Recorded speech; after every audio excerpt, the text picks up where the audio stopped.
This video is sponsored by BuyMode shopping app. BuyMode e-shopping application is one of the online e-shopping app now available in Play Store and App Store. TNPSC group 1 exam எழுதலான்னு நானும் அந்த கடந்த ஞாயிற்றுக்கிழமை அன்றைக்கி 15 அந்த தினைக்கு பார்த்திங்கன்னா நானும் exam ஹாலுக்கு போயிருந்தேன். குரூப் 1 பார்த்திங்கன்னா இப்போ தான் நானும் ஃபர்ஸ்ட் டைம் எழுதுகிறேன். எப்படி இருக்குச்சு அப்படின்னு சொல்லி கேட்டிங்கன்னா எனக்கு பார்க்கவே பிரமிப்பாக இருந்துச்சு.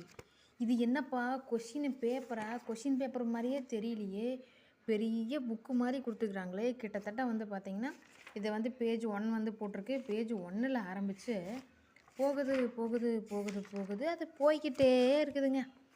போய் கடைசியில் முடிகிற பேஜ் பார்த்திங்கன்னா கிட்டத்தட்ட ஒரு 155 பக்கம். 155 பக்கம் என்ன கொடுத்துருக்குறாங்க, ஏது கொடுத்துருக்குறாங்கன்னு கண்ணை கட்டி காட்டு வெட்டலாப்புல இருக்குச்சுங்க. நான் இதுக்கு முன்னாடி முதல்ல நான் படிச்சுட்டு தான் இருந்தேன்.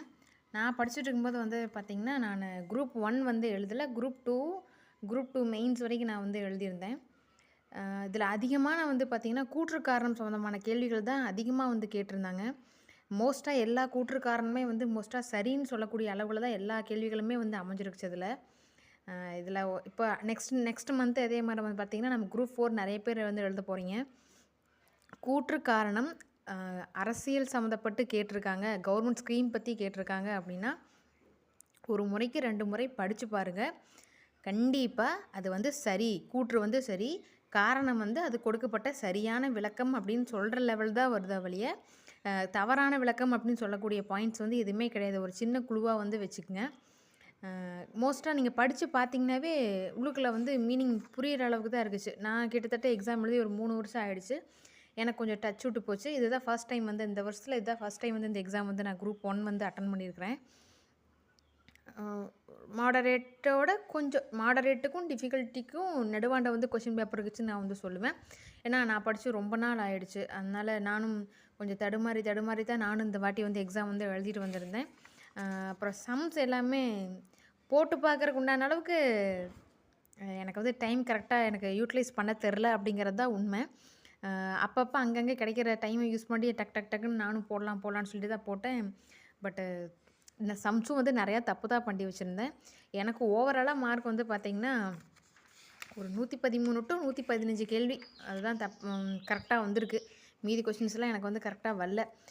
சயின்ஸ் எல்லாமே நான் படிக்கவே இல்லை. நான் மோஸ்ட்டாக சயின்ஸுக்கு எப்போவுமே பண்ணுறக்கூடிய விஷயம் மோஸ்ட்டாக சி தான். நிறையா ஆப்ஷன்ஸ் நம்ம கொடுத்துட்டு சயின்ஸ் நான் எப்பவுமே கை வைக்கிறதில்ல அதிகமாக. என்ன மாதிரியே நீங்களும் சயின்ஸ் படிக்கல அப்படின்னா சயின்ஸுக்கு மோஸ்ட்டாக ஆப்ஷன் சி போட்டிருங்க. சின்ட்டு இல்லை, தெரியாத ஆன்சர் மோஸ்ட்டாக வந்தாவே நான் அந்த கேள்வி கிடைக்கிற ஆன்சர் பார்த்திங்கன்னா சி போட்டோம்னா சரியாக இருக்கும். இங்கே கூட இந்த குளோரோஃபில் பற்றி கொடுத்துருக்குறாங்க. நான் எனக்கு ஆன்சர் கரெக்டாக தெரியல. அவசரத்தில் அடிக்கும்போது பார்த்திங்கன்னா சியை டிக் பண்ணிவிட்டு அங்கே போய் நான் ஏ அடிச்சுட்டு வச்சுருந்தேன். அதில் ஆன்சர் பார்த்தா கடைசியில் சி தான் சரியான ஆன்சர்னு சொல்லி கூட என் ஃப்ரெண்டு என்கிட்ட சொல்லிட்டு இருந்தாங்க. நமக்கு தெரியாத ஆன்சர் மோஸ்ட்டாக கொஷின்ஸ் வருது அப்படின்னா அதுக்கு நீங்கள் ஒரு சின்ன ஷார்ட்ஸ் தான். நீங்கள் மோஸ்ட்டாக அதுக்கு சியை டிக் பண்ணி பாருங்கள். ஆன்சர் மோர்லெஸ் கரெக்டாக வரலாம். இது எல்லா எக்ஸாமுக்கும் செட் ஆகாது. எக்ஸாமுக்கு படித்து எழுதுங்க. அந்த எக்ஸாம் எழுதணும், நம்ம வேலை வாங்கணும் அப்படிங்கிற ஒரு ஃபயர் உங்களுக்குள்ளே இருக்குச்சு அப்படின்னா இந்த வருடம் கண்டிப்பாக வேலை வாய்ப்பு உங்கள் கையில் முழுமையாக கிடைக்கும்.